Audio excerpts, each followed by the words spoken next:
I don't know who, someone took me to see AC/DC. Okay. And so Back in Black was like the first I bought a vinyl record. I was like, CDs were cool, but I was like, this is dope. I want this big piece of stuff with the artwork and Sure. all the other stuff. Yeah. And so Yeah, so this is a podcast about you, your journey in music, and we'll talk about the new record with Our Lady Peace. Super excited. sick. Awesome. Well, first off, want to talk to me about where you were born and raised? From Toronto. Um yeah, I mean, I that was like music mecca for me. We had some amazing things going on there, like independent radio, sick venues. I don't know. It felt like it was a stop for all the UK bands that were kind of bubbling at the time. You know, they come and play Toronto first, so we got to see those tours early. It was amazing. Yeah, great scene. That's awesome. How did you get into music? I don't know. Like I think like my parents weren't like music nuts at all. They dug music. I used to watch like Elvis movies on Sundays with my dad, Mhm. but I think it just spoke to me in a way that nothing else really did. And I always, every time, I would, like, my friends would like dig into an album or something, or a CD back then, and like get it, but I would like live it. Mhm. I remember like, yeah, putting on like a Springsteen, like Nebraska record or a U2 record, and it was like I just would escape into that for like 3 months and listen to nothing else, and it would change me. And then another record would change me in a different way, and then yeah, music was just like religion to me. Mhm. What was you said Springsteen? What was the first? Do you remember like the first album or something that kind of like really drew you and were like, oh my gosh, like this is Yeah, I mean, um I don't know who, someone took me to see AC/DC. okay. And so Back in Black was like the first I bought a vinyl record. I was like, CDs were cool, but I was like, this is dope. I want this big piece of stuff with the artwork and Sure. all the other stuff. Yeah. And so I just went deep into that record, and like every song was amazing. And but it was just like, oh, so there's actually like records where you can, it's not just about one song, right? Which Mhm. I thought was really cool. So yeah, and then it just spawned from there. Like I was pretty diverse, like I said, from U2 to, man, to like Bjork and Tori Amos to like then, Soundgarden when I first started into music. Like there's just, I can picture all these seminal records where absolutely about the whole album. And I Mhm. love, and I still try to look for that. It's harder these days, it seems, but Yeah, not a lot of bands are putting out like full records, right? Unless you're established enough. I mean, newer bands, it's almost like you play the singles game and try to push every song it's as hard as crazy, you right? I can. know.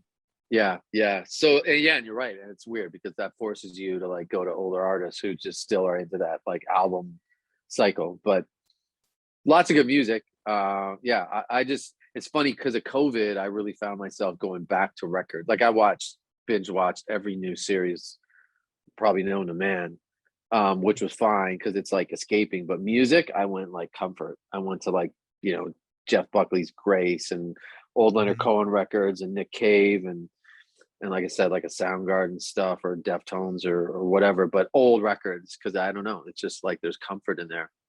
Mhm. And even with the record that you wrote with your wife, you guys kinda did that, right? You, like didn't you, like, go stay somewhere, like, We in did. We did it yeah. old school, man. We did it for two reasons. One, I love the idea of like the artistry, and I can't kind of romanticize it, but like I used to do it with Our Lady Peace too. It's like we'd go away for like 3 months somewhere, isolate ourselves from everybody, and just dig into the music and the art. Mhm. And that kind of got lost, especially with my wife and I, because we got like dogs and kids and busy Sure. and phones are ringing, But we just decided one day, because we tried to do it for like 3 years. We're like, we're never going to make this record, man, unless we like leave and go somewhere where no one can get a hold of us. So we did it.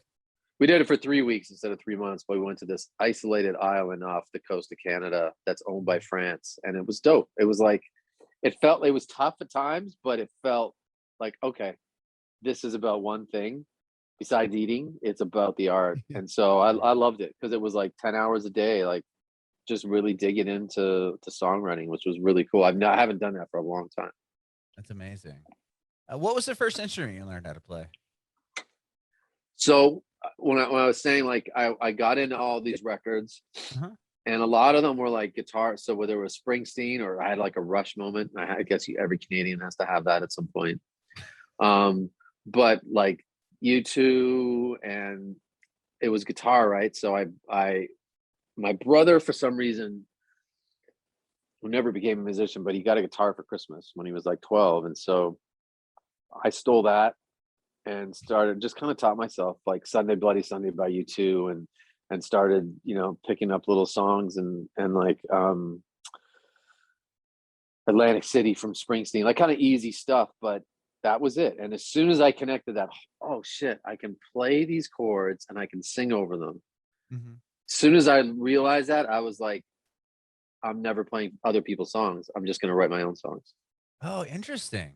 So once you kind of had the structure down, you just started writing your own music.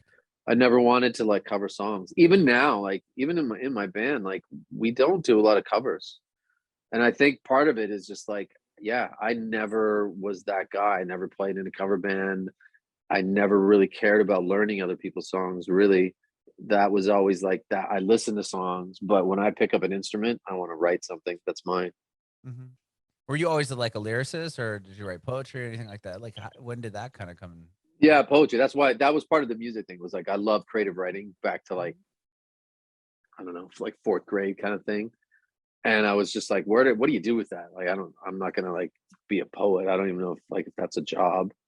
Um, but I was like, I love to express these thoughts, and like that's where like music was like, oh yeah, of course. Like I love music. I love writing.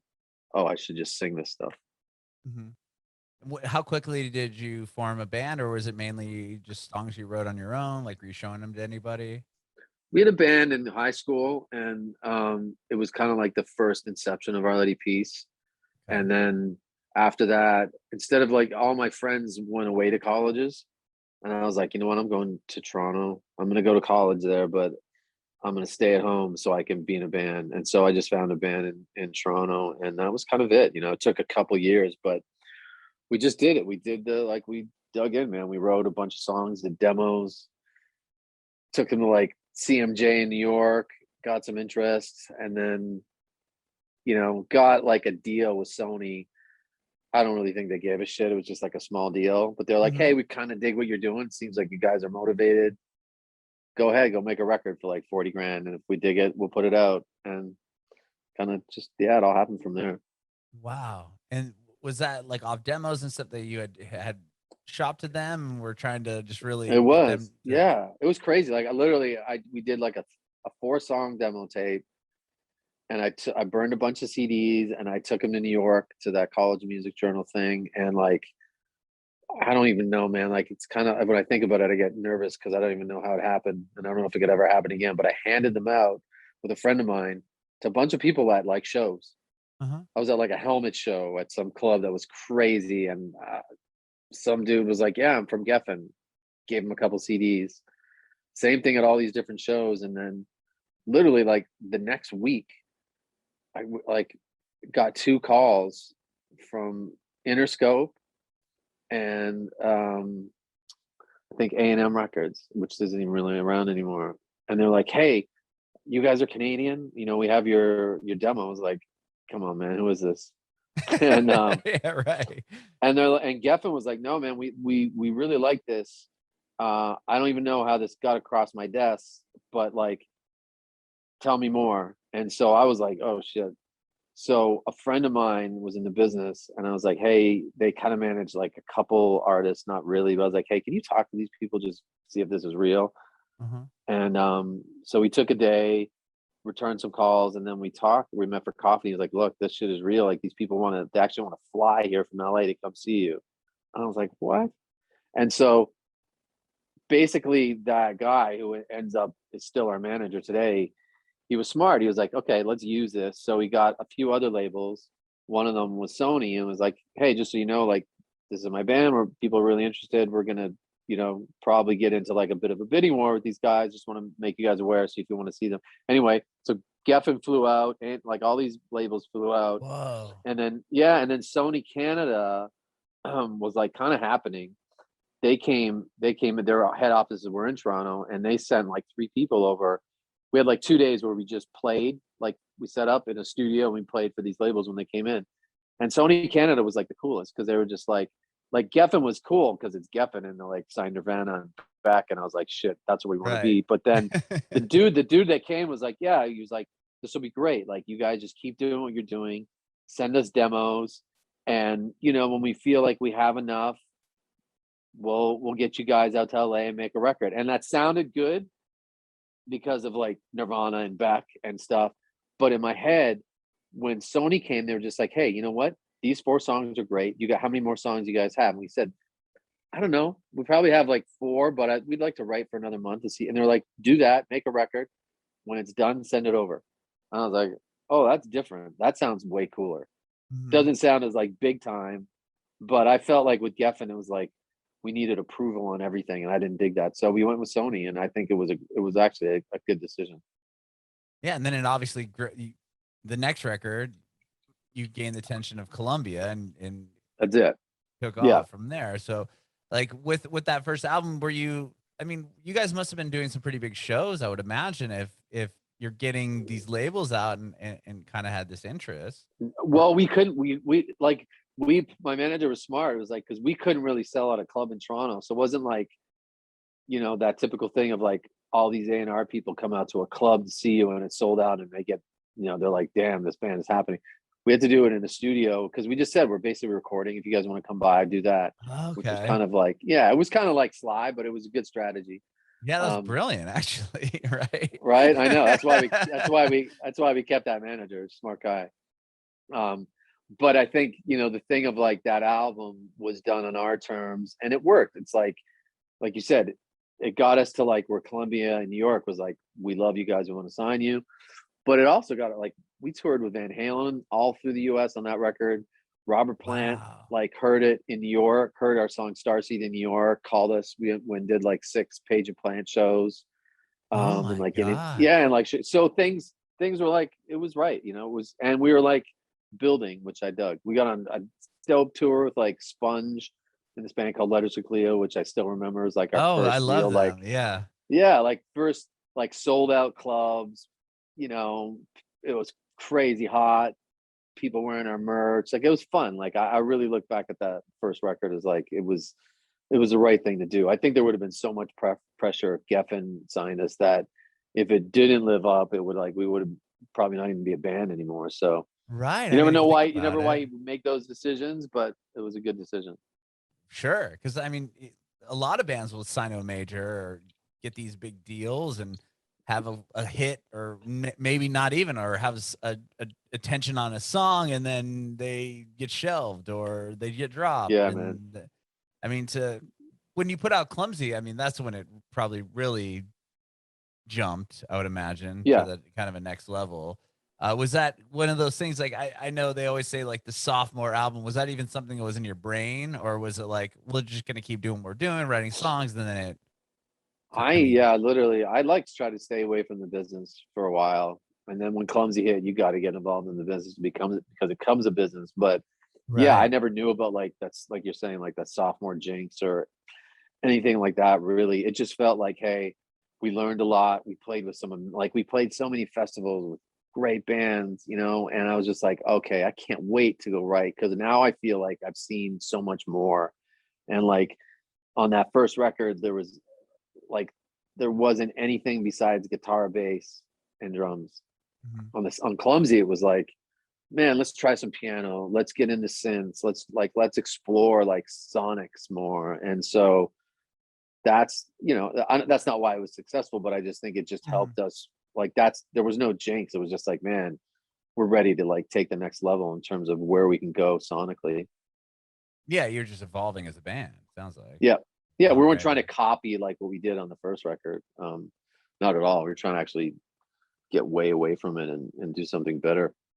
Okay.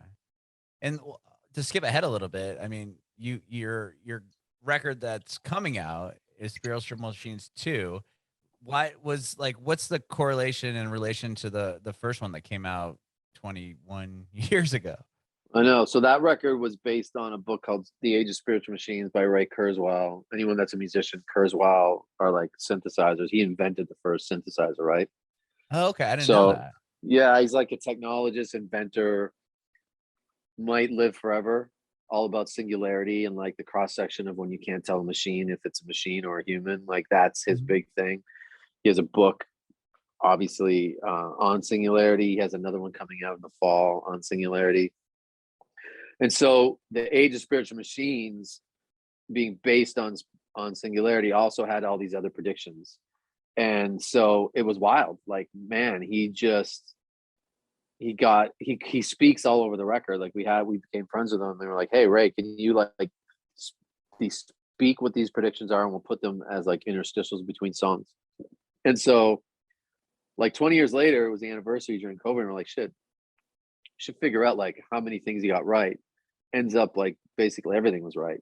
The only things he got wrong weren't wrong, but they were like timing. Like he says, like the driverless car I got wrong because we're not there yet. And I was like, yeah, but we're have driverless cars. But he considered it wrong because it's not like everyone's doing it right now. Right, but I I don't think, mean, it's closed, right? Tesla's like, dude, you can snap your fingers, the thing will show up at your like house. exactly. So when he says when he says he's like 80% right on the prediction, I'm like, you're probably like 98% right. But anyway, things like cochlear implants, and I don't know if you've seen like babies that are born deaf, now they can get these implants and they can Uh-huh. hear, which Yeah. is brilliant. That's another one of his things. So he has like hundreds of these things. He's got like 300 patents on stuff. But so when we talk to him and we're like, hey, this is amazing, like being able to look back and see what you got right, we're like, what's the next set of predictions? So we just kind of dug in and was like, yeah, man, this is the right time. Like, let's do the next 20 years. And so he does it. Comes on and he's on the record again talking about like what's going to happen in the next 20 years, which is pretty sick. That is so cool. How did you originally meet him? Was it just a That book, fan? that Yeah, yeah, yeah. that book, and just reading it was like, who is like this guy's so cool because he's obviously very music based, like inventing the first keyboard. We literally were using a Kurzweil keyboard in the studio, and it was Wow. like, this is crazy. We should just reach out to this dude. And yeah, he was cool. Like he came to Toronto, hung with us for a few days, did the voiceover stuff. We just got to know him and have dinner with him. He's wild. He's like crazy genius level dude. Were you working on that record when you contacted him? Was that like kind of the concept we behind it, we or? were literally like, we just got off the road and we're starting writing. We had like only a couple songs, but we just started to get in the studio and just kind of demo stuff and kind of like jam. And that book came across, our guitar player brought it in, and I was like, this is really crazy shit. Like it would be amazing to like really focus everything around the futuristic vibe of this whole thing. And so happened really quickly. And yeah, it's amazing that he's still around and like willing to be friends with us because he's a rock star in his own right. Sure, that's amazing. And so, did this second, this new record, the next 20 years, did Yeah. this start over like COVID, or like when did you guys start writing the record, and when did it become like an idea to pick up kind of where it left off 20 years ago? Yeah, we wrote this song before COVID. We were touring with Bush and Live down here on this thing called the Ultimate Tour, and we had a song called "Stop Making Stupid People Famous" that we were playing live. And yeah, we talked to Dave Sidick, who's like it's in a band called TV and the Radio. He's a brilliant Hmm. producer, Yeah Yeah Yeahs and Group Love and all these bands. And Dave dug the song. He's like, yeah, like let's do this. So we did that song with him just as a one off. And he's like, dude, what else? What's the record? Like, give me some more stuff. And we're like, well, we're thinking of doing the Spiritual Machines too. He's like, oh shit. He's a big futurist guy as well. He's just on that level. And so he's like, I love that idea. So it kind of was just like, it was really organic. We're like, yeah, you know what? This is the right time to do it. We just kind of like semi celebrated the anniversary, but it was with COVID. So we couldn't really get out there and play it. But it just felt like, yeah, 20 years is the right time to revisit it and then figure out what the next 20 years like. And then to do that, you need an album. So we embraced it. Wow. So you had just got off the road with Bush and live when COVID happened, or were you in the middle of the tour? No, we finished in like November. And then COVID kind of hit in February. And we were planning to like, Dave has a studio out in Texas that he loves called the Ranch. That's pretty dope. And we were like, man, Oh, I've let's heard cool stuff about that. Have you that place is recorded there before? no. And we were like kind of setting up to go out there, and then COVID hit. And we're like, shit, we're not going anywhere. We gotta figure out how to do this remotely. But I didn't mind how we did it. It's weird. Like Dave's such a genius. We would just send him like a demo, or I would send him like literally an acoustic and a vocal. 5 days later, he sends a track back, and it's like, oh my god, I can't wait to re-sing this. So he's just a different guy. He's a genius. Like literally, he's just a mad genius. I adore the guy, and he killed it. This record it's so good, and I say not because of us, but because of him.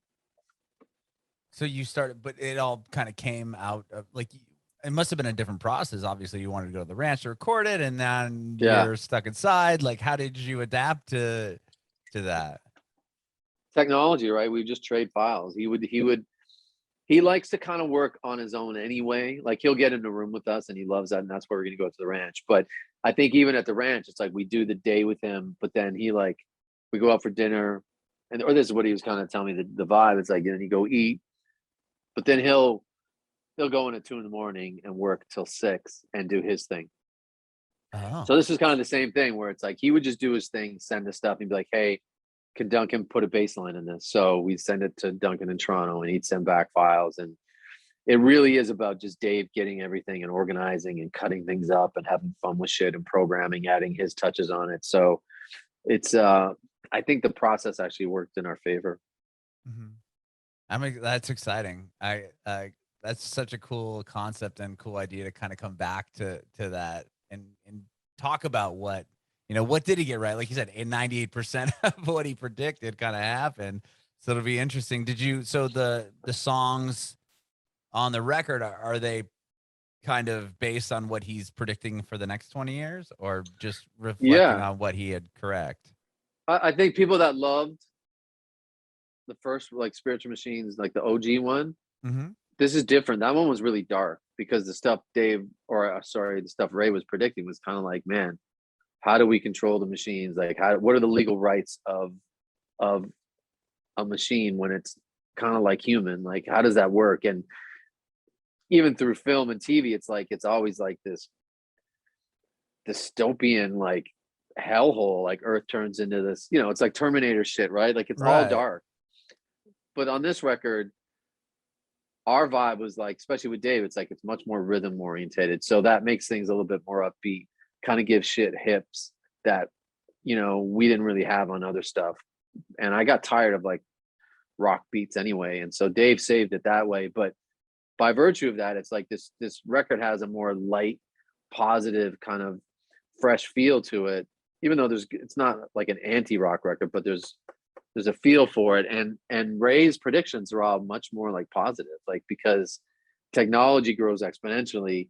So my wife will kill me, like we have arguments with this, but Ray's thing is like I get climate change and we're in a crisis, Uh-huh. but technology is gonna be able to help us huge. And no one wants to talk about that Sure. because of course we need to save the planet now, but like technology by virtue of saving not just poverty, but like food shortages in developing nations and getting rid of like, to where like, some people are starting to eat like that Beyond Meat and Impossible Burger Yeah. and shit like that. Like Uh-huh. that's good. Technology is going to help that so much that you're not gonna be able to tell the difference anymore. So we don't need cows. We don't need to have all these huge farms killing the ozone layer, all that stuff. And that's just one thing. But when you start adding those things up, it's like, oh wow, we are doing all those things, not because we stopped eating meat because we knew we had to for the environment, but because technology actually created something that's just as good and we don't care anymore.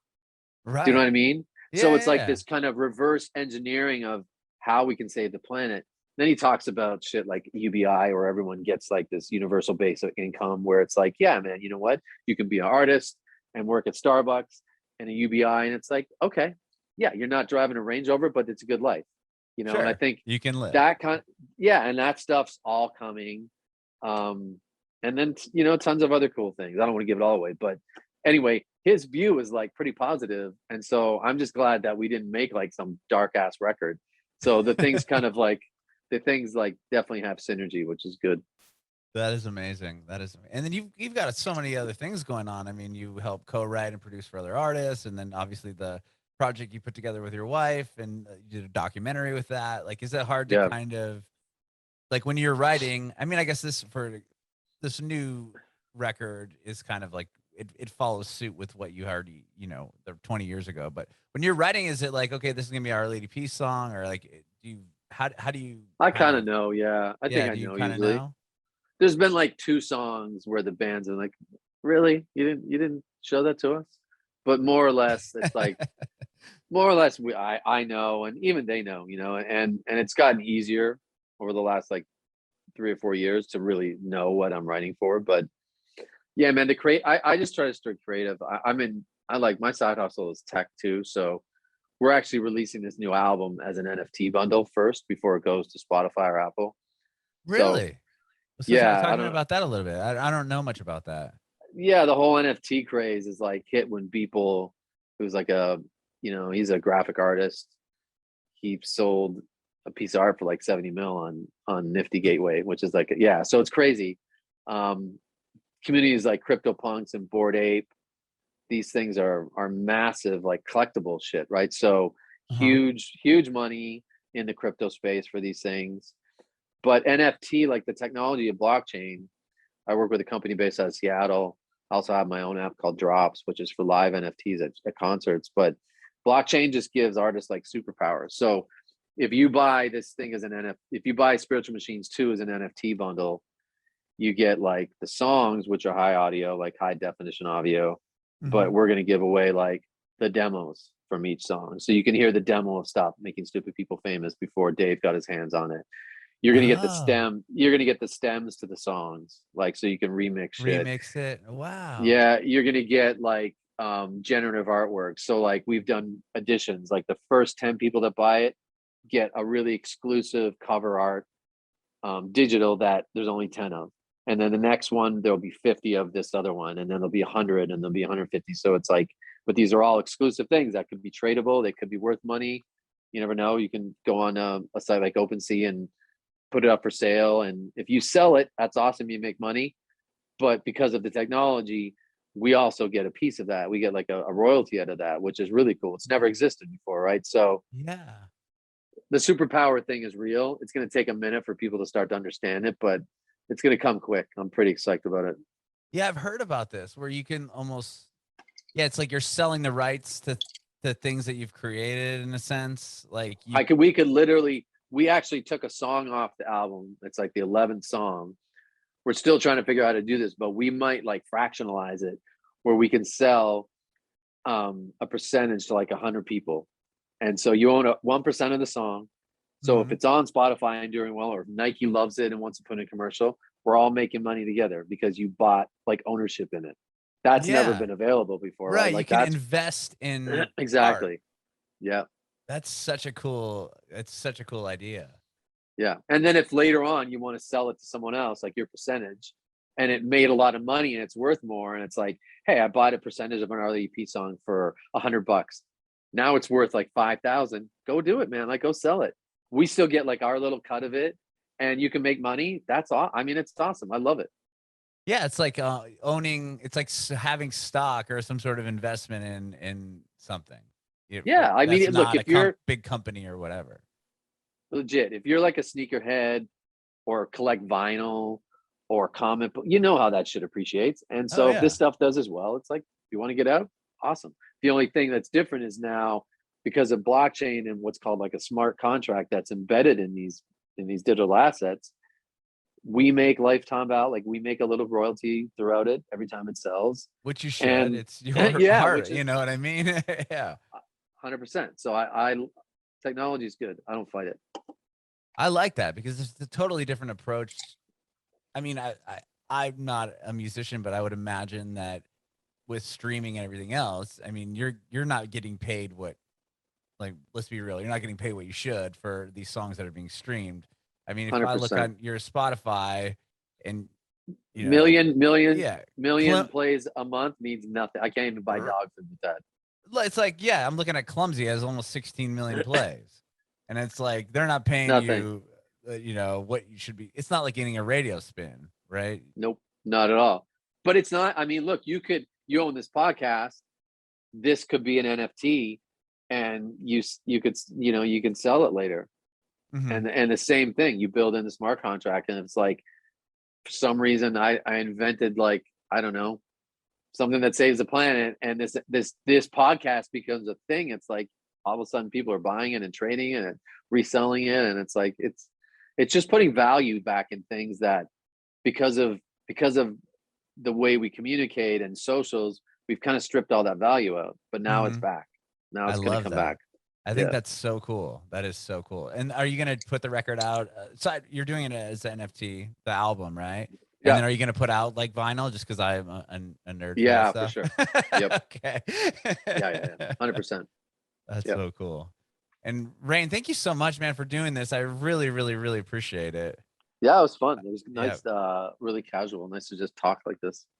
I've been a fan of your band for a very long time, and it was your wife is such a sweetheart. It was great talking with her, and Yeah, she's she's cool. real quick on her though. She's so like she can hear. I mean, like she's like, oh, it's like this, and then she can play the song just like she has like a perfect pitch ear, doesn't she? She does. I actually don't like her. No, you're right. Like anything, a fork drops, she knows what note it is. She hears a Right. song once and she can play it for you. It's pretty crazy. She's very intimidating that way. But she's brilliant. So I'm happy. And she told me you guys met at a Pearl Jam show, which I thought that was rad We too. we did, yeah. That's hilarious. Very cool. Well, Raine, again, thank you so much, man. I really, really appreciate your time. I have one more quick question for you. I want to know if you have any advice for aspiring artists. I do. Honestly, I think more than ever, you gotta love it. But before, when it felt like an artist, you have to be on like TikTok and you have to be on, building Instagram and all that stuff. That's all cool. But honestly, like, look into the NFT thing, because it's small and it's early. But as an artist, if you start building a community there first, that's money, and that's the way to do it. And where just another quick follow up, real quick to that. Where would you suggest people go to even get involved in NFT stuff? Yeah, so the company that I'm part of is called Sing, and the I is a exclamation mark, so it's kind of flipped. We're launching our marketplace in like 10 days, like October 29th. Wow. We are music specific. There's another cool company called catalog.works. They release like one of one albums. They're dope. Record Shop Without Any Vowels is another one that is basically more for like dance music, but the same thing. It's like they're releasing tracks every day. It's going to start like really popping, and the more you learn about it now and control the rights, that's what it is. It's like even what I was saying about Geffen, it's like that shit sounds great, but at the end of the day, more than ever today, like as an artist, you want to be independent. You want to own your stuff, because when this NFT things really happen, you're gonna have freedom. Where anyone that's signed to a label right now, the NFT space is tough, because it's like labels don't know what to do, so you're stuck and you can't release anything. I have a young kid that's like an artist right now, and if he finishes a song tonight with me that we're planning to do, he can release it as an NFT tomorrow. He doesn't have to talk to anyone. That's power, man. I would definitely go that route.